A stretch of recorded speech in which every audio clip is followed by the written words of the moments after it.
Monday, so good to me. Monday morning, it's been all I hoped it would be. Let's keep it there. Greetings from Radically Rational and radicallyrational.com. I'll do sports first because I'm polite that way. The Heat are down 1-3. No amount of breathless ESPN hype is going to change that. This is written in stone. By tomorrow, it will be football season. Of course, it's always football season in my mind. And that big guy for Denver, that dude is pretty good. Now, the one thing I hope happens, after Denver gets its very first NBA championship and they have the parade in the Mile High City, I hope their coach, Michael Malone, goes on a long Caribbean vacation and gets some fruity rum drinks with the little paper umbrellas and stuff like that, because that guy is wound tight. I really can't see D-Hop as a Patriot. Can you? I just can't. For one thing, I don't think Mac Jones is his type of quarterback. Now, there is the previous relationship with Bill O'Brien, who is now the Patriots offensive coordinator.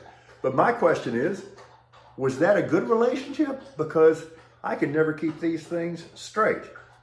One thing about the Astros, Jordan, get well in a hurry, please. Okay, Djokovic is historically great, duh, and water is wet. That doesn't mean I have to like him, and I don't. A Canadian golfer wins the Canadian Open. First time that's happened in 7 decades. I mean, that's downright kinky. Okay, so dude rolls in a 72-foot eagle putt to win. Then he gets a champagne shower, and then the champagne showerer gets taken out by Terry Tate, office linebacker. Bad idea, jeans.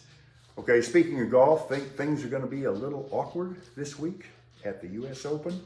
All right, Saquon and the Giants are going to work it out, frankly, because there's no other way. And New York is really the best place for Saquon, and even Saquon knows that. By the way, I like Saquon.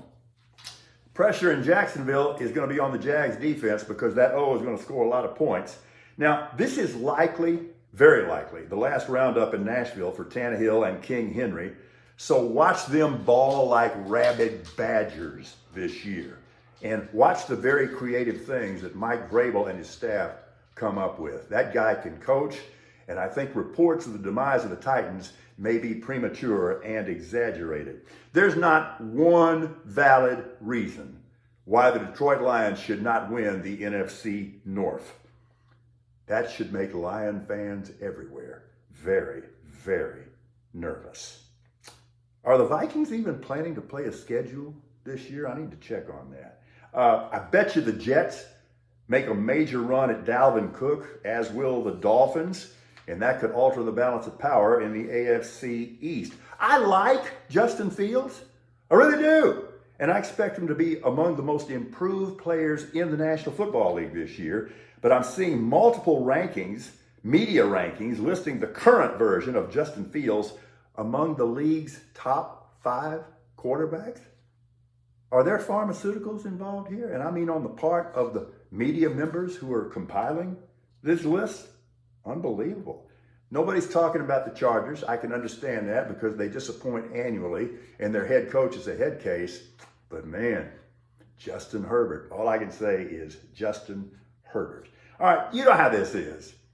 And I fall into it too. The Cowboys rope us in every single summer. And then you know what happens. But the truth is, I really do think this can be a special season for them. And one reason in particular, Brandon Cooks. You have no idea how good that guy is. He could be the final piece of the offensive puzzle. And what that means is, Dak, there now is not a single excuse.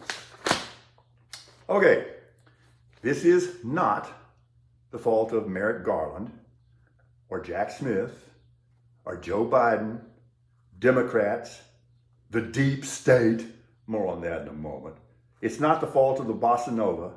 It's not the dog that ate his homework. It's not San Andreas' fault. It's not Balcones' fault. And it's not faulty towers. There is one person and one person only who is solely at fault and responsible for this. And it's Donald J. Trump. Now, to me, of everything that's going on right now, this is the most curious and depressing aspect of this entire national morass. It's the cult's inability or refusal to consider the actual charges. It's like that doesn't even come up in their conversation. The apparent crimes don't even enter their rhetoric, let alone their little pea brains. They don't care. It's almost like they don't care. Like the nature of the crimes, the nature of the allegations, the question of guilt or innocence, it doesn't even matter to them. If you don't find that disturbing, I don't think you have a grasp on reality right now.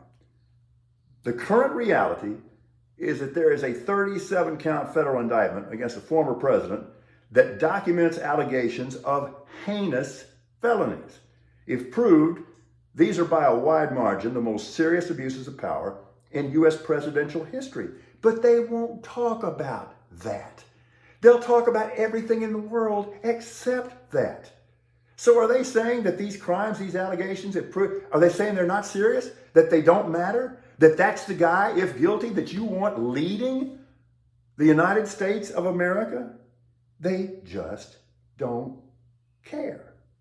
They won't talk about them, and at every turn, they want to keep us from talking about them. Not going to work, Bubba. Not going to work. The subject, whatever the subject, is never the subject for these conspiracists.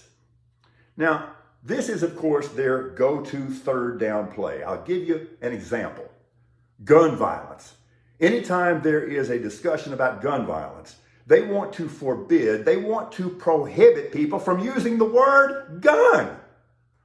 How can you have a conversation on that subject and not mention the noun that is at the center of it? That is like saying you can talk about water, you just can't talk about hydrogen and oxygen. Or even better, if we have a discussion about cheesecake, you can't say cheese, and for that matter, you can't say cake either. That's not the way the rational adult brain is supposed to work. But that explains a lot, doesn't it? That's just not rational. Don't lay this off on anybody else. There is one person and one person solely who is responsible for this.